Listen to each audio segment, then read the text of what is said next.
السلام علیکم ورحمۃ اللہ وبرکاتہ نحمده ونصلی علی رسولہ الکریم اما بعد۔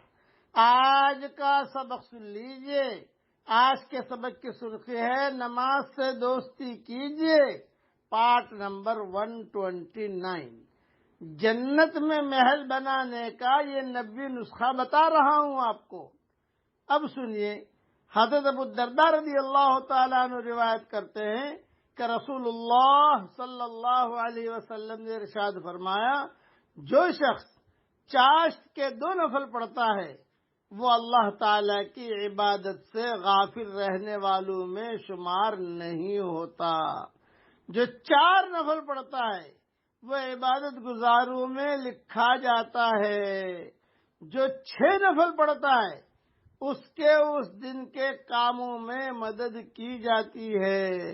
جو 8 نفل پڑھتا ہے اللہ تعالی اسے فرما برداروں میں لکھ دیتے ہیں، اور جو 12 نفل پڑھتا ہے اللہ تعالی اس کے لیے جنت میں محل بنا دیتے ہیں۔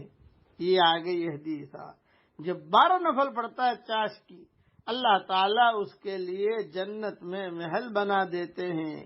ہر دن اور رات میں اللہ تعالیٰ اپنے بندوں پر صدقہ اور احسان فرماتے رہتے ہیں، اور اللہ تعالیٰ کا اپنے بندے پر سب سے بڑا احسان یہ ہوتا ہے کہ اللہ اسے اپنے ذکر کی توفیق عطا فرما دے۔ یہ حدیث طبرانی میں بھی ہے اور مجموع الزوائد میں بھی ہے۔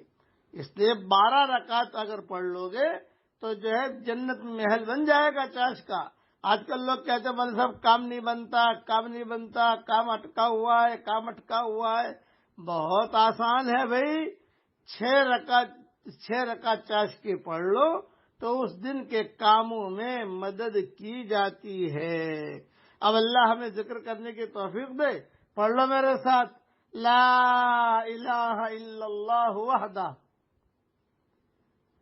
لا شریک لہ لہ الملک ولہ الحمد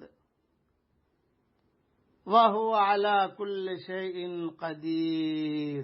یہ اللہ کا ہم پر بڑا احسان ہوا کہ اللہ تعالیٰ نے ہمیں توفیق دی۔ اللہ تعالیٰ ہم سب سے راضی ہو جائے۔ جتنا مجمع ہمارا بیان سن رہا ہے، یہ سبق سن رہے ہیں، آپ جہاں بھی ہو اللہ تعالیٰ سلامتی کے ساتھ رکھے اور عافیت کے ساتھ رکھے، اور ایمان کے ساتھ رکھے، اور ایمان کے ساتھ اٹھائے، اور ایمان کے ساتھ ہم سب کو جنت میں داخل فرمائے۔ یہ دعا ہم سب کے لیے اللہ قبول فرمائے، آمین۔ وآخر دعوانا الحمدللہ رب العالمین۔